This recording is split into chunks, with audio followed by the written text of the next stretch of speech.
ঠিক আছে যাবো বললাম তো। এই টনি দাঁড়া দাঁড়া দাঁড়া।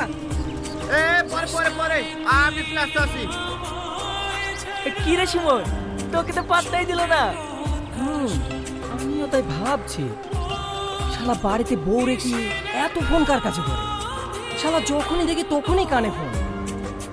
মনে হয় ও কোনো জায়গায় লাইন মারছে জানিস। এই কথাটা যদি ওর বউকে বলা যায় না, শালা ঠিক টাইট হয়ে যাবে। তুই ঠিকই বলেছিস, তাই করতে হবে। শালা আমাদের বন্ধু আর আমাদেরকেই পাত্তা দিচ্ছে না। এবার থেকে ঠিক পাত্তা দেবে। চোর বউকে বলি কি।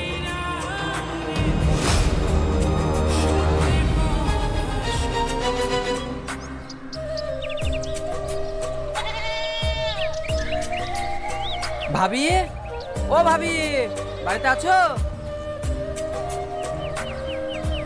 কি ব্যাপার তোমরা?